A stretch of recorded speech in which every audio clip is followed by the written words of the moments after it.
everybody. Thank you for the nice introduction. I thought I'd talk a little bit about Disney. I also want to talk a little bit about the presentations, which I thought were really great. And then a couple quick thoughts there that I'll double back to, but I thought I'd open by talking about Disney, what the company is, and its array of assets, so you have some sense of what I deal with on a daily basis. On the media side, we've got on the broadcast side, it's both the ABC television network, which is obviously a national distribution chain. We are on the ownership of broadcast stations, the local TV stations, including WABC in New York and WPVI in Philadelphia. That we only own 8 TV stations. We're actually the smallest of the television networks. Intentionally, actually, about 10, 15 years ago, on the broadcasting side, a lot of station groups went through large purchases of station groups. We purposely decided not to. We instead, and one thing I really liked from the presentation was we focus ourselves as a content company. And the notion of putting it under the greater umbrella of entertainment or content is exactly the way we think about ourselves. We are not in the distribution business. There's been many times where, even when I've been at the company, at some point we thought about, there was a question of whether we would buy AT&T, a question of whether AT&T would buy us, a question of whether we would buy Comcast, a question of whether Comcast would buy us, a question of whether we buy DirecTV. Ultimately, we passed on all those, and we are, I think, coming out of it as a successful content company, with the analysts saying that as long as certain regulatory restrictions stay in place and protections, the content should be able to continue to flow over various platforms, so we'll be fine. But so on the television network, we own the ABC network, not a lot of stations. On the cable side of the world, we own a lot of cable networks, which is where a lot of the value is derived from, not surprisingly. A lot of the value is derived from ESPN. We own 80% of ESPN. The other 20% is a brilliant investment by the Hearst Group. They are a passive investor, and we essentially manage ESPN. That is a lot of fun to work with, as you can imagine, but has a lot of issues that will come up. Disney Channel, ABC Family, Disney XD. We're launching a new kids channel called Disney Junior that all of you are in that stage of life where you have absolutely no idea what I'm talking about for programming for kids aged 2 to 6, but that is my stage of life. We also own a television studio, and ABC actually sells programs to other networks. Other networks sell programs to us, so we own a television studio. We own Radio Disney, which is both over the radio on some local stations. It's also online and on XM and Sirius. Obviously, we own a movie studio, which are interesting. The evolution of the movie studio is that we've come to the point now where, as you can see if you watch the Academy Awards and the movies that we do are successful, we're focusing on movies in our sweet spot, which is that family entertainment. It's what we do best. The sort of middle-of-the-road action pictures are not something we've ever done particularly well. We're not doing a whole lot of them, but we've had tremendous success this past year with Toy Story 3 and Alice in Wonderland. Toy Story 3, which I thought would be great, Alice in Wonderland, which I was dubious of, but actually thought was pretty good. We also own a little movie studio called Pixar, as I mentioned with Toy Story 3. And with that acquisition, our largest shareholder is now Steve Jobs. So we have a close corporate alliance with Apple. Theme parks and cruises are things that are wildly, in many ways, wildly divergent from the media industry, although there are certainly synergies, as you have. Years ago, when the company was not doing all that great, and we brought out the first Pirates of the Caribbean movie, I remember the Motion Picture Association has these lovely movie screenings, and they're a lovely building in Washington, and that's where my kids are now accustomed to going to movies, which is a problem. But you go in this lovely reception area, you go in the movie, and I remember thinking, how bad is it that we are making movies based on theme park rides? This is going to be terrible. And it was the movie. I mean, now they're getting a little old in the 3, 4, the Pirates of the Caribbean, and we do have another one coming out. But the first one was just so creative and so great. So there are those synergy there. Obviously, it's mostly movies being made and then brought into the theme parks. We actually have California Adventure. This soon enough is going to be re-energized with the Cars attraction. That's our new park, or not new, so new park in California that abuts Disneyland. So all those things go back and forth. The cruises, which we've continued to expand. The investment it takes to build a cruise boat is astronomical. It's bad enough to spend $100 million on a movie.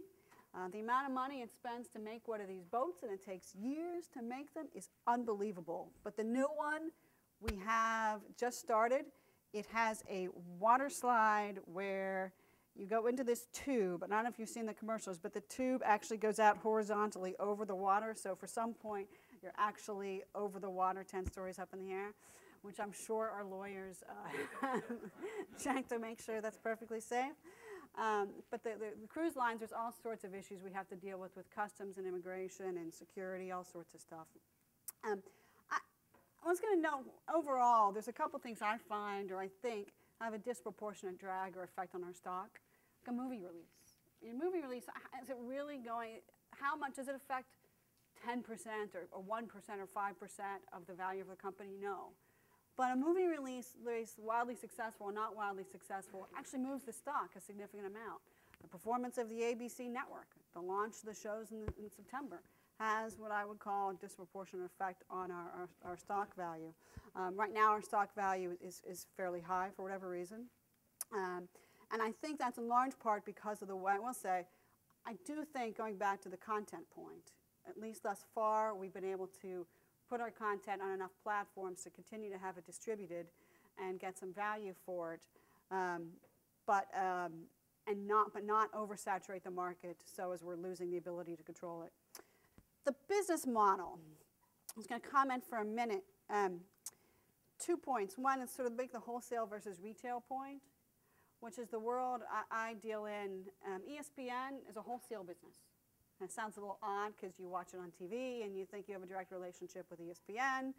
ESPN is sold to cable operators and to satellite companies and to the telcos. You do not pay, you do pay, money you pay to Comcast or Fios, or Time Warner Cable does indirectly flow through back to ESPN. But we only deal, ESPN is, for the most part, only deals with the distributors on a wholesale basis. A network like ABC is sort of retail and based on advertising.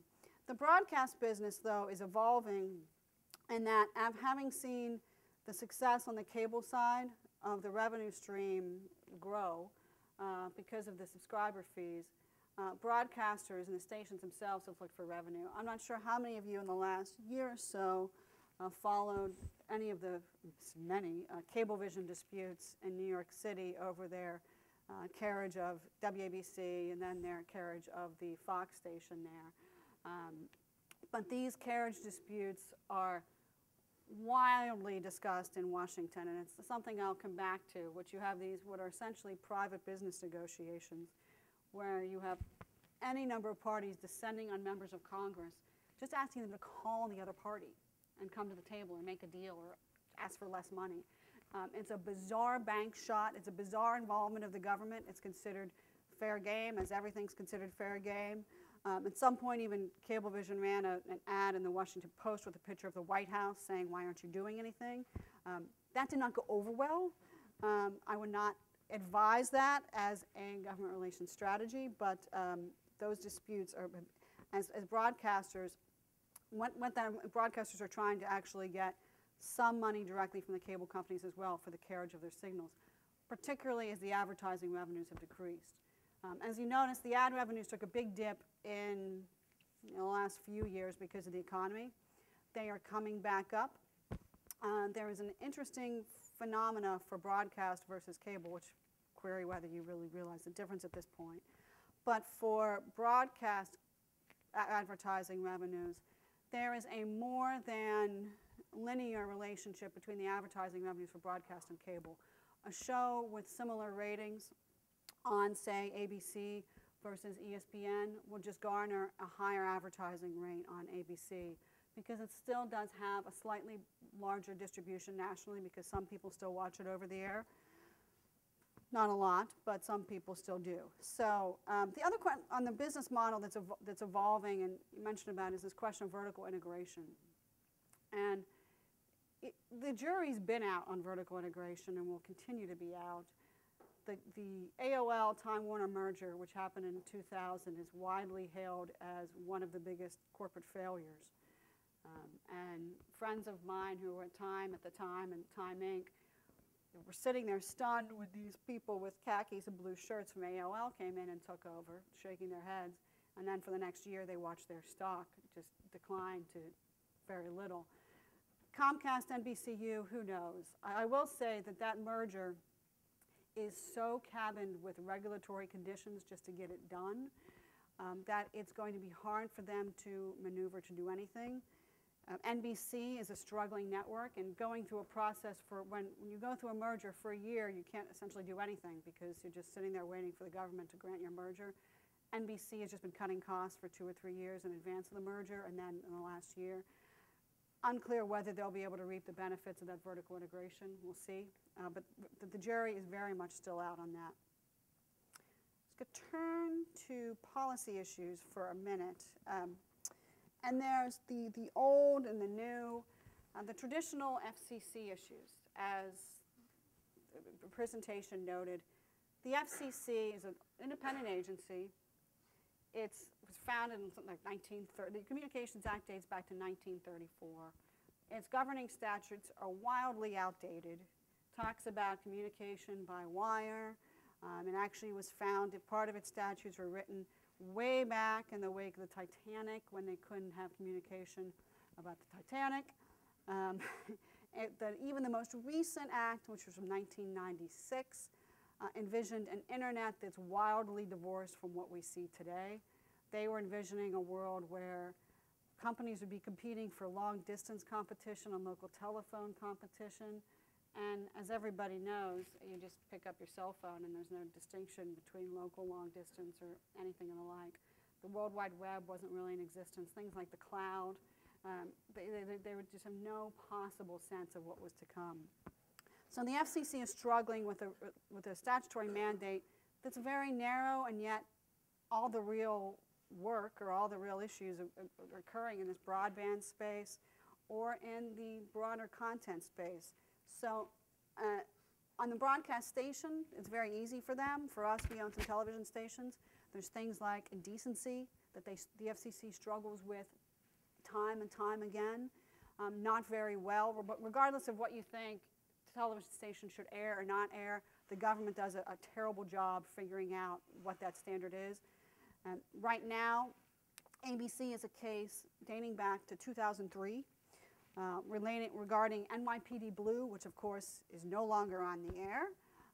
Was a successful show at the time, and we had a scene where one of the detective's wives was in the shower, and they had just moved in together, and the detective's son walked in on her, and she was not fully naked, but you saw a fair chunk of her,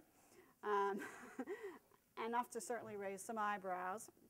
But that case is still in the courts. We actually paid $1.4 million just for the ability to take it to court, which is a bizarre regulatory issue in and of itself, and we can't get the money back, even though we've won so far. But these cases are just sitting there. There's a phenomena in Washington I now call the Janet Jackson moment, which is for years the government took a pretty light hand on indecency. They issued some fines quietly for cases that were pretty egregious. And others, what I used to joke, we would just put them in the drawer and forget about them because issuing decisions would just create too much controversy and it wasn't worth it. And then Janet Jackson happened.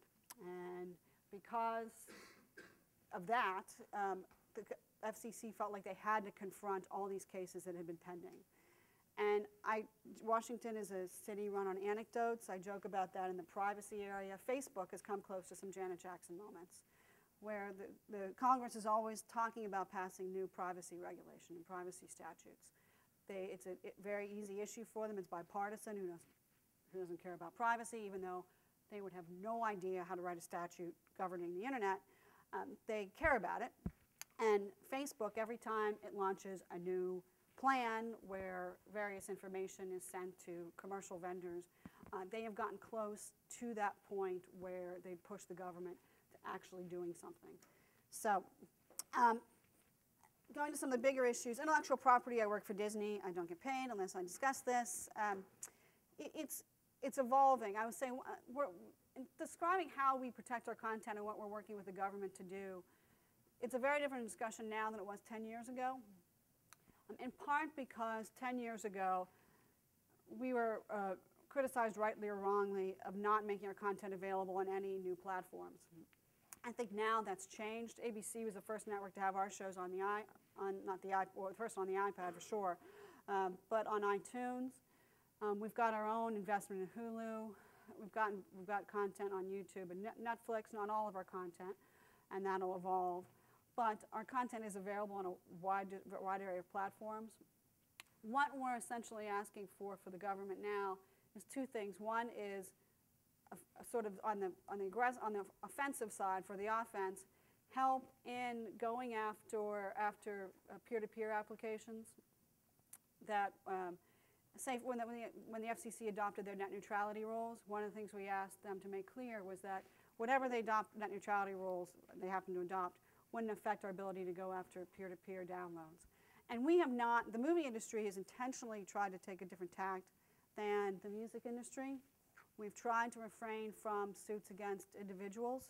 It wasn't terribly successful for the music industry. Obviously, there were the PR questions involved, and I'm sure you're probably not too old, but 10 years ago, you would have had friends who had been sued by RIAA, and it wasn't a pleasant experience. We've tried to refrain from that. We have looked into filtering. We've actually worked on user-generated sites. A lot of them now have filtering mechanisms that come into play. If you upload copyrighted content, then it'll find it. And the watermarking and filtering is remarkably effective. The other issues we're working on, intellectual property-wise, and Congress is looking at this now, is something called rogue site. Essentially, there's content piracy from two sites, and you guys know this, peer-to-peer or streaming sites. And we're looking at legislation that would help the government in shutting down some of these streaming sites, particularly those who are, when you go to them, and I'm sure you guys do, they look remarkably commercial. They have advertisements.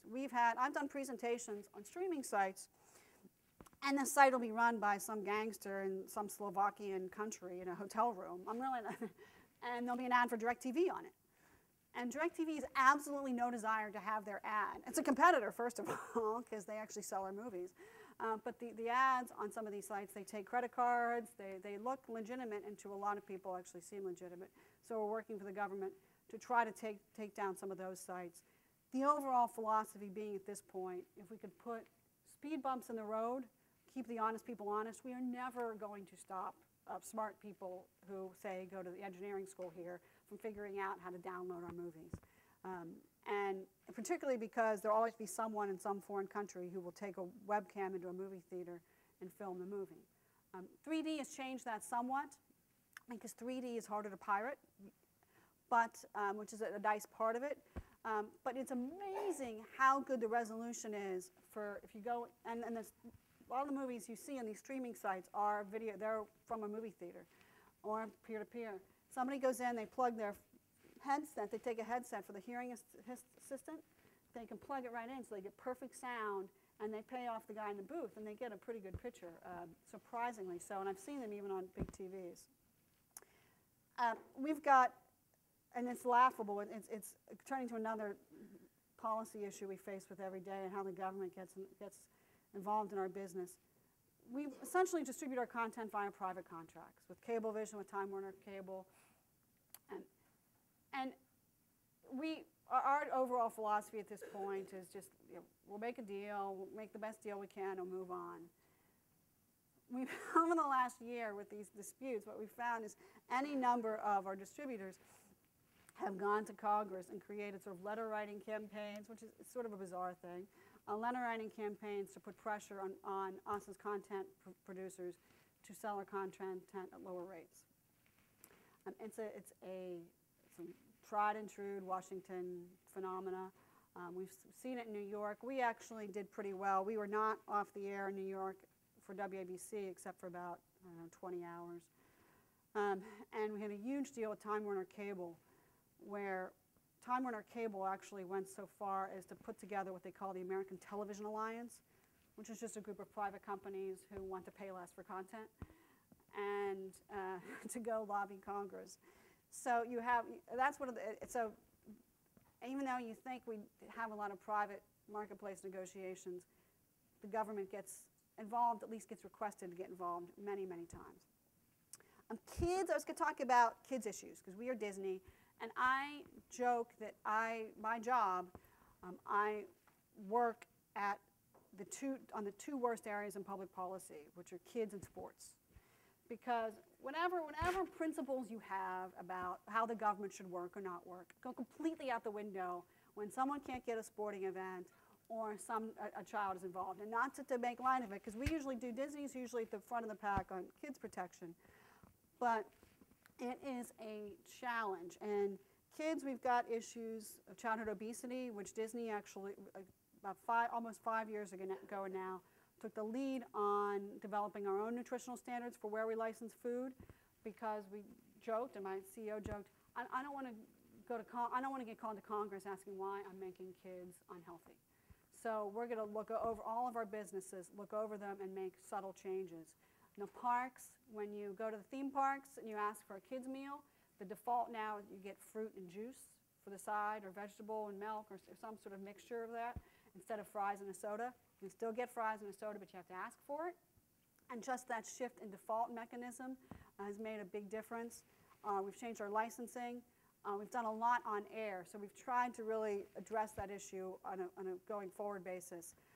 Violence is always a continuing issue. We do not market a lot of violent video games, but we do market video games. So we get tied up in any issue affecting violence, smoking in movies, things like that. Anything in that area we get involved in.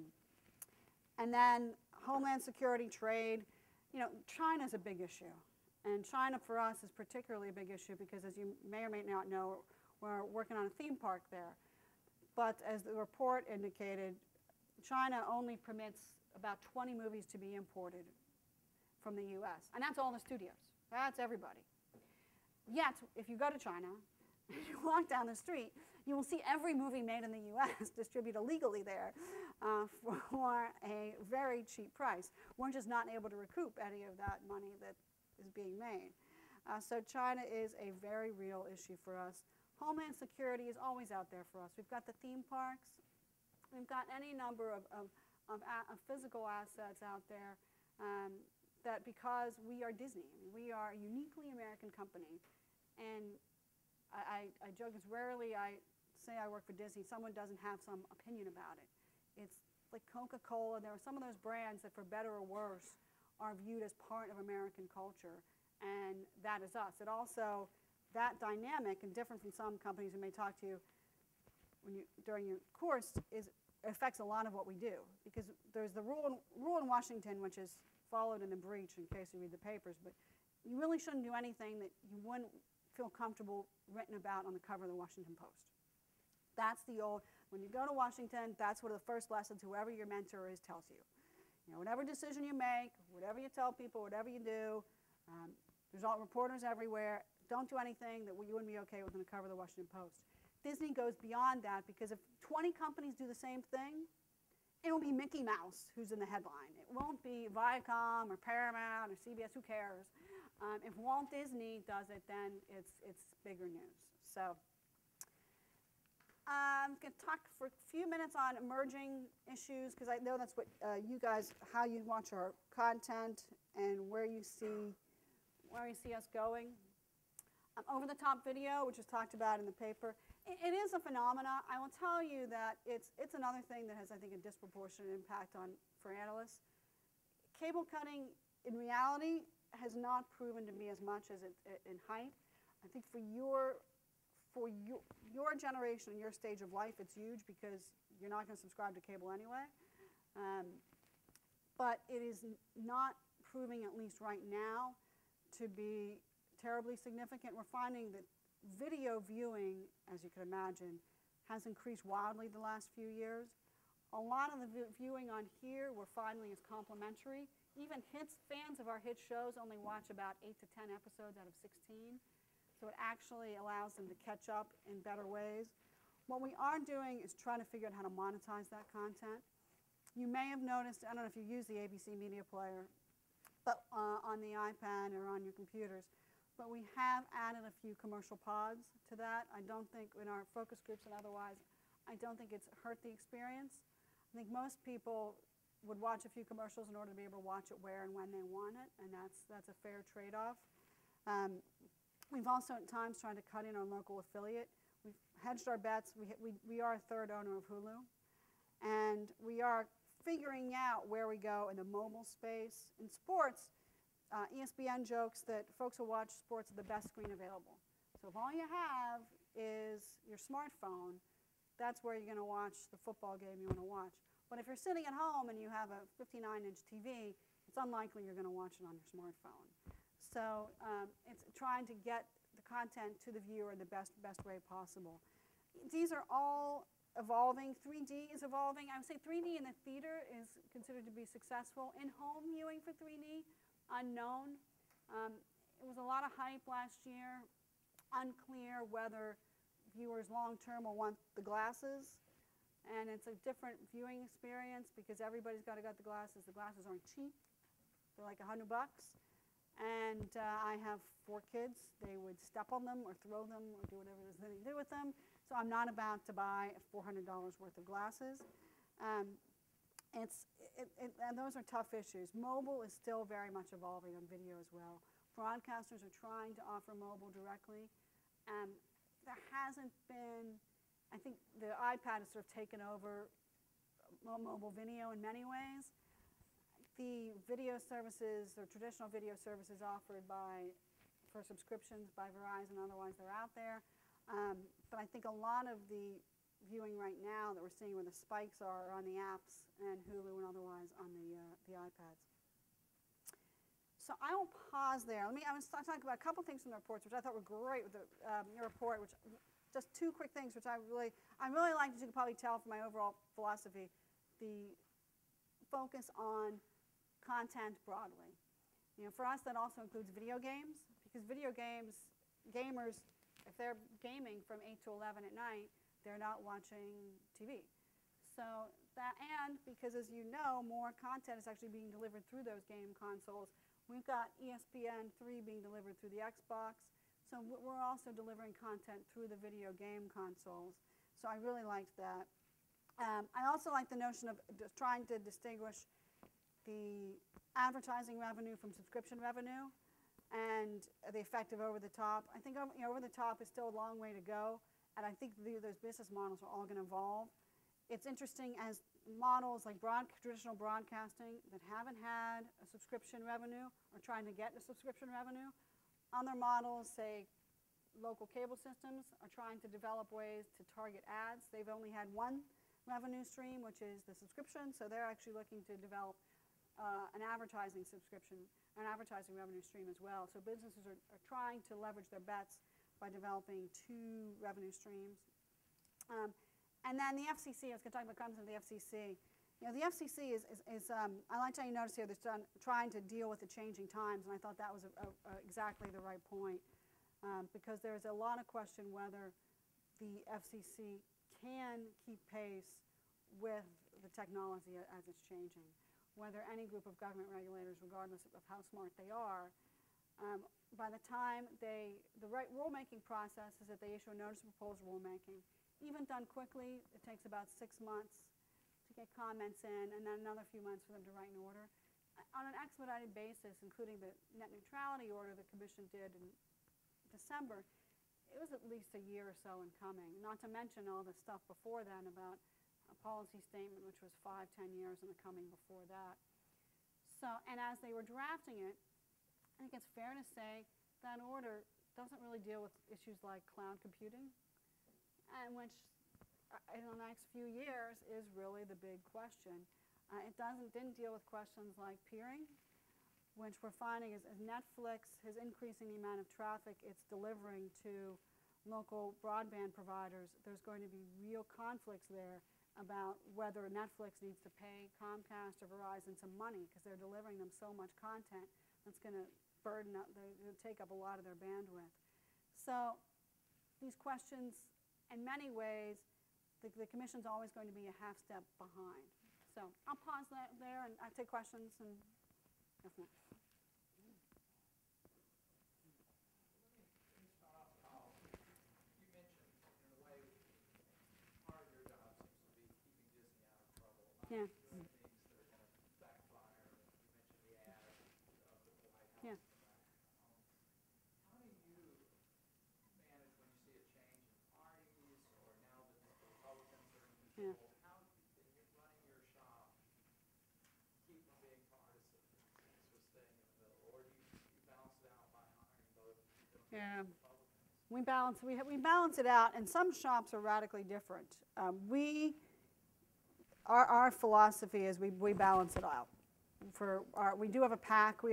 Disney does not have a terribly big PAC, but our policy has been we give 50-50 to D's to R's no matter what.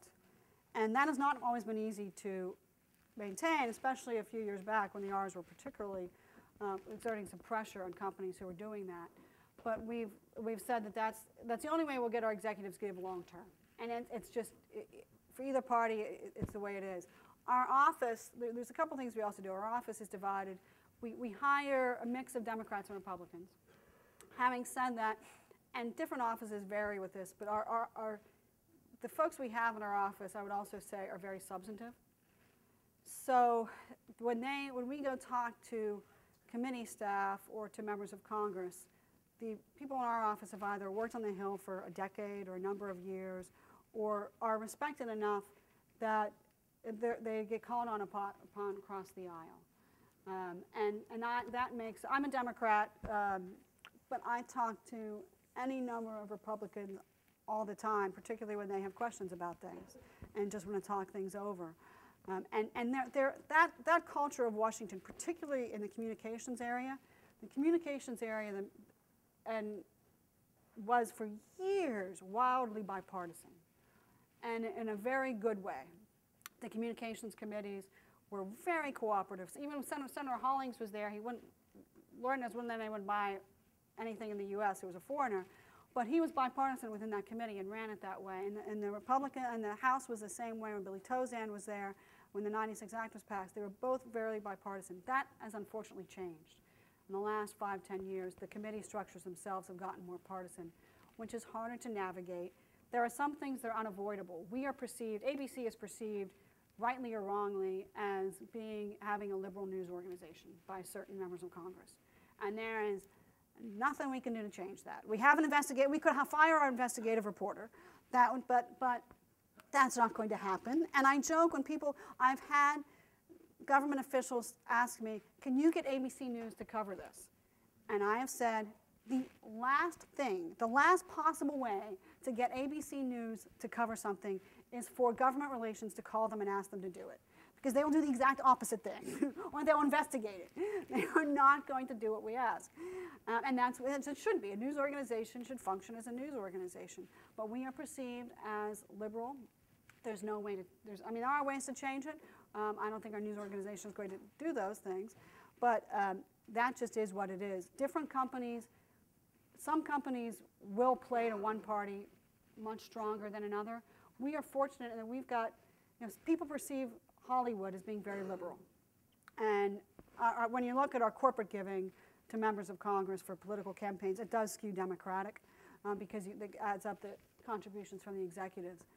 But people view Hollywood as liberal, so when the Democrats are in power, perceivably it should be better. The flip side is that Republicans are generally very big on protecting private property, which flows over to intellectual property. So we have very strong relations with Republican members of Congress who want to help preserve intellectual property. And also the Democrats are, for better or worse, more regulatory. They just are. They're more likely to get involved in somebody's business than a Republican who's just more comfortable saying, a marketplace deal may be messy, but let it go. It's not my job. So, yeah. Do you have any business relationship with Marvel or Comic? Yes, we own them. And that's a new thing. We bought them about, I don't know, I'm going to say about a year ago. So, and that's an interesting brand question because Marvel is such a unique brand, and Marvel fans really love that brand. And so we have to, it's not unlike ESPN in many ways. It's a challenge to figure out how to incorporate the two without, in a bad way, disaffirming Marvel. You know, and but we're starting the movies over this summer. Captain America, I think, will be under Disney. Some of the movies Marvel has licensed previously are already being made by other studios. So other studios will make and market them, but will profit on the back end. It's a bizarre corporate relationship. And Marvel has a lot of the same issues. That's where, too, our kids' issues are going to evolve, because Marvel's is more edgy on the violence and the different kind of content they have. So we've thus far kept the brands, you know, different and working together, try to figure out a way to work cooperatively but not hurt either brand. But it's pretty cool. And I went to the headquarters about 6 months, when Iron Man 2 came out. I walked up to our chief executive floor, and there was this 8-foot giant Iron Man costume there. That was very cool. So in case anybody had forgotten that we bought Marvel, it was right there. So. This is a little off topic, but I know you had mentioned that if you wanted a 3D system for your own house, that the glasses would be around $400. It's about $100 a pop. Are those different than the glasses that you have in movies? They are, and the technology is evolving. For TVs in the home, they generally use what are called active glasses, which means that there's signals being passed back and forth with the TV that render which eye you're looking at which point in time, because 3D is essentially, when we shoot it for sports, and we're actually doing the Big East in 3D in case any of you can see it, but when we shoot sports in 3D, it's two high-definition cameras next to each other, and then it's overlapped. And the image comes from using one eye versus the other eye. And the active glasses shut off one side of the glasses versus the other. And right now, even if you buy active glasses for a Sony TV, you can't take them to your friend's house who has a Panasonic TV. So there's work on standardizing the glasses because they're expensive and they're not interchangeable, and moving to a world where you can use the cheaper glasses. Either cheaper glasses that would still have the same experience, or no glasses. So I went to the Consumer Electronics Show this year. I saw one TV that was 3D without glasses. It was okay. I mean, I think there's a long way to go. So. I feel like you guys are in charge or own a lot of different companies, or you diversify very well. Do you think you sort of over-diversify and have problems managing all these different things? Yeah, it's hard, and that's always the question. And years ago, what our senior executives said was they were trying to eliminate the extra brands. And that's actually been an ongoing effort. We used to have, we still have a lot of brands, but we used to have even more, a lot of brands. Things like Touchstone, which is, and Touchstone doesn't mean, I mean, Touchstone was our television studio. We did movies under the label Touchstone. It doesn't really mean anything. So we had a lot of different brands like that, Buena Vista.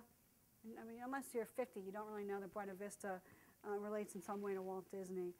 And we also had a ton of different URLs, which has been an ongoing challenge online. Any number of different sites, and at some point our executives did this. You know, they joke, I went to go try to buy a Mickey Mouse plush, and I could find them in 5 different places online. There should be one place. So that is a challenge. One of the goals on the media side was to line up our assets behind ESPN, Disney, or ABC, because those brands actually mean something.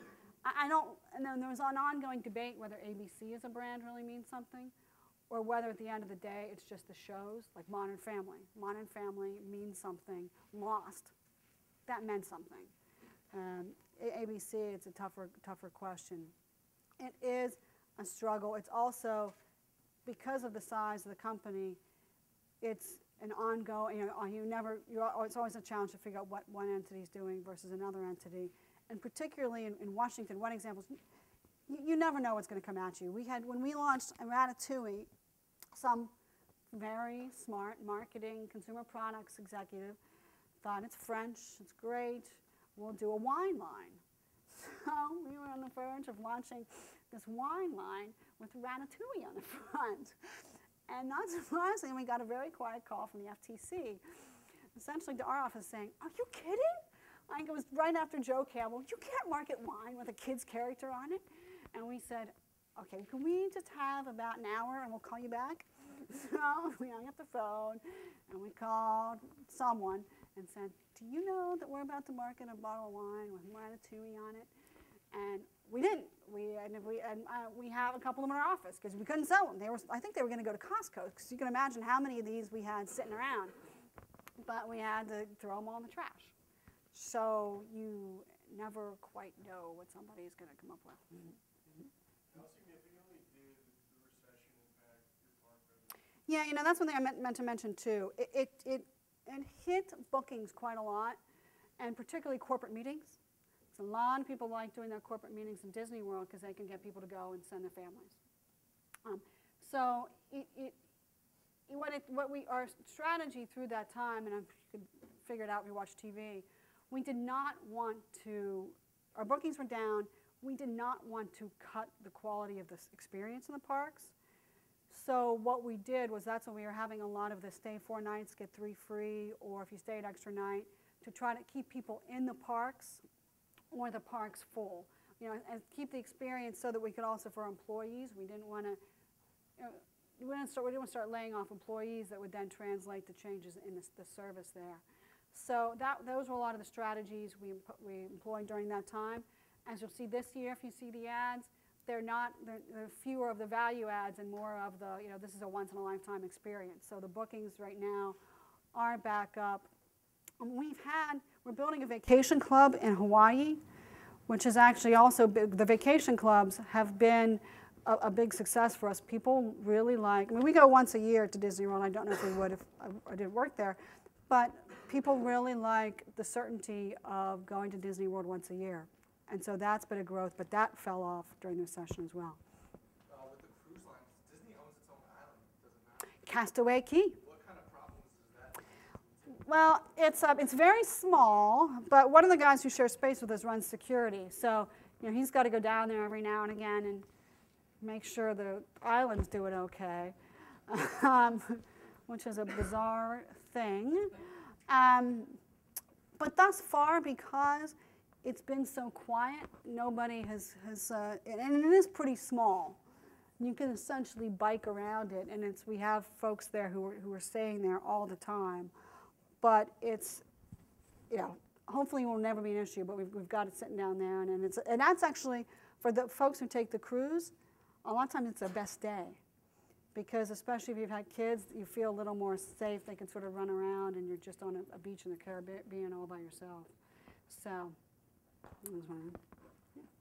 So, there's been tons of news lately about Miley Cyrus. Yeah. And Hannah Montana Yeah. ruining things. Yeah. How would your office kind of deal with her Yeah. doing drugs and Yeah. her sexualizing things? Yeah. How is that related? I get calls because a lot of what I do is I'm friends with and work with a lot of what we call the kids advocates, who I really like a lot of them, and a lot of them give me good-natured ribbing. We've tried with Miley, as you can figure. The relationship we're at the end of the relationship, so there's very little we can do. It is, you see you've seen these kids. Lindsay Lohan was one of these kids. You see them all, man. But we do get calls. We usually have, for press folks, I work, a lot of what I do, and like I said, it's interesting, your different skill sets. I work a lot with our press team, because the message you give the press is very similar to the message you give government officials. So a lot of times when we write a press statement, it's written, I draft it, or they draft it, or we work together to draft it, because sometimes you can give more color on background, which is what you also do with a reporter, but it's the same message. And we get calls occasionally from members of Congress. I get a fair number of calls from kids advocates saying, "What are you doing?" We have started, sort of kids camp. I have not seen her on Saturday Night Live. I meant to watch it yesterday, but we've started for these kids who are coming into our shows. They actually now have to go through a program where they need to talk to counselors and educators and various people about what this is going to mean to them. The Jonas Brothers have been a success. We'll see. But there's the time frame for these kids is short too, and they see the next thing, and they're gone. So. So Disney is like you said, an American company, but it's also got a huge Yeah. international market. So I wonder, what's the proportion? Yeah, I was going to talk a little bit about that. What it's international is, it's a big, huge part. I don't know the exact percentage. And it's a huge part of our business and a huge part of our growth strategy, particularly in two areas. I would say South America. It's been tremendous growth there and tremendous appetite for content. And then I would also say in Asia. India's been fairly successful. One of the things we've done when we've gone into, we're in Europe, and Europe is it's growth, but there's a lot of issues in Europe. There's a lot of content already in Europe. But India, one of the issues in India, there's two issues in India. One of the things we've tried to do is partner with local content so that you're not just taking, say, Hannah Montana, dubbing a language and sending it out to another country. At times that's successful, and some of our most successful content it is. Essentially, that's what we did for Lost. I mean, Lost was phenomenally successful internationally. But a lot of times what we do, particularly with kids, is try to adopt the same thematic lines but have local talent. Or even alter the thematic lines and have the same sort of overall flavor to the content. So India, we've done that. India, however, has tremendous challenge on the subscription side. Their distributors like Comcast and Fios here, we can't seem to get an actual inventory of how many customers they have. So we have a hard time actually recouping money for what we're distributing. ESPN is there. And we have China, but it's a huge growth area for us. And it has challenged the windows. Piracy has challenged the international windows. Some of our movies were actually launching first internationally. International piracy is worse than it is here. Russia's a challenge. It's a huge potential growth market. They have in many ways shut us out so far, except for webcamming our movies and sending them around the world. That's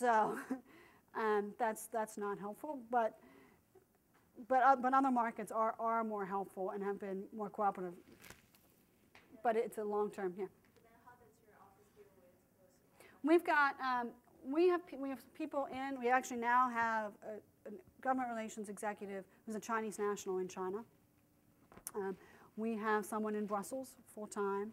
We have we've got our international folks largely have dual reporting relations between their local business units and back home. London is a big office, and Argentina. So you get a sense for our regional centers. And then we've also got a sense of offices in Hong Kong and Japan. We have a theme park in Japan that's a joint venture with an entity there that's been successful. We have a theme park in Hong Kong that's still growing. But there's a tremendous demand for our content, and it is part of where we're putting an awful lot of our strategic planning long term. You started off talking about movies affecting your stock prices. Yeah. How was the idea of That was a government relations project. The thought was we would have, if you're allowed to bet on the future of a movie, given what it does to the stock price already based on various reviews, you would have people leaking things, you would have all sorts of internal conflicts within the company, and it would be very bad for the volatility of the stock and the long-term focus on producing good movies. So thankfully thus far, and most people sort of get that it's different, so that was shut down last fall. Well, I'm sure it'll come up again. All these things do, they never go away.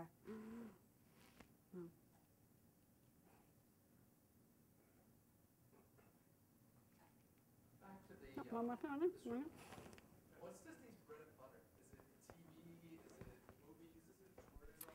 You know, it's changed through the years. I would say the two categories would be our media, what we call the media networks. It's the Disney ABC media networks and the theme park business. I'd say those are the two big pillars of the company as far as driving revenue. So.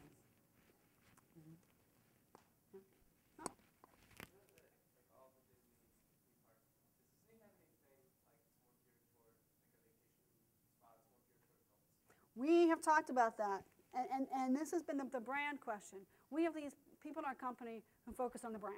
Like, wow, it's bizarre. This is, if you're going to do into brand management, I don't know if any of you do marketing, but brand management, you go to Disney, because that's what we worry about is our brands. What happens to Mickey Mouse? What do we do with all our different brands? We have thought a lot about it. We have done some experiments. There's this place in downtown Disney called Pleasure Island. We've thought about gambling. Gambling is, it's just not something we're comfortable doing. We've thought about Vegas. We keep getting approached about, we're not in Vegas. It's an odd branding thing. Thus far, we have not gone there. We have ESPN. We closed the ESPN zones because those were not doing as well as we would have liked.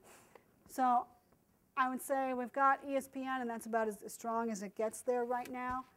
We have looked broadly into senior citizens, like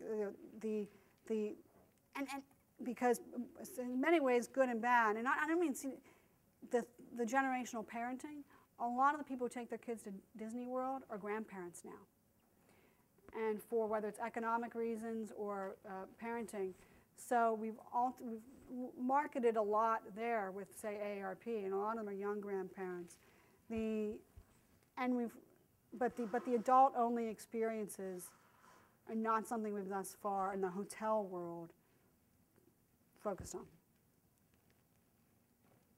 When you're thinking about this transferability in a way, Yeah. taking, you said the Jonas Brothers, or Yeah.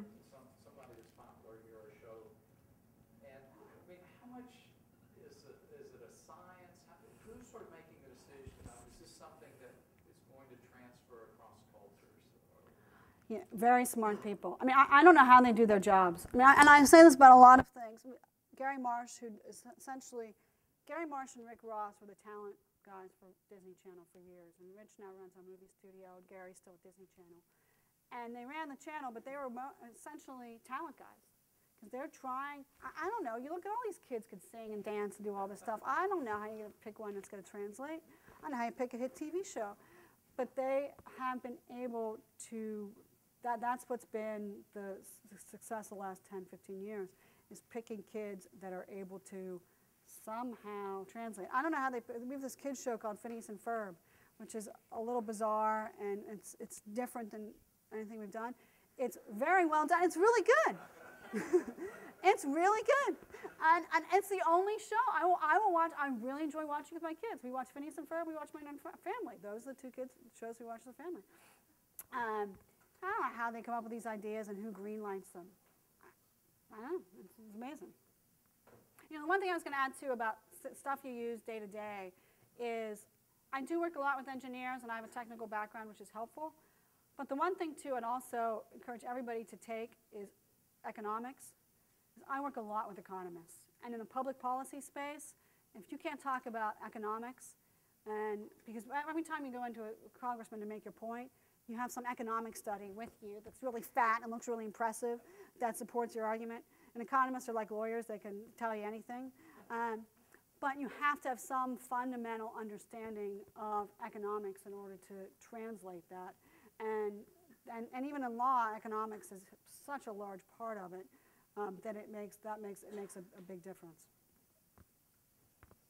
Dustin R., give me the last word. Yeah. Fox, Yeah. on behalf of the class, I want to say thank you for coming and speaking to us today. Oh, you're welcome. As a token of appreciation, we have lovely chocolate baskets here. Awesome. My kids will be psyched. Muscle ease on the way home. Thank you. Thank you. That was awesome. Awesome. That's great. Wow.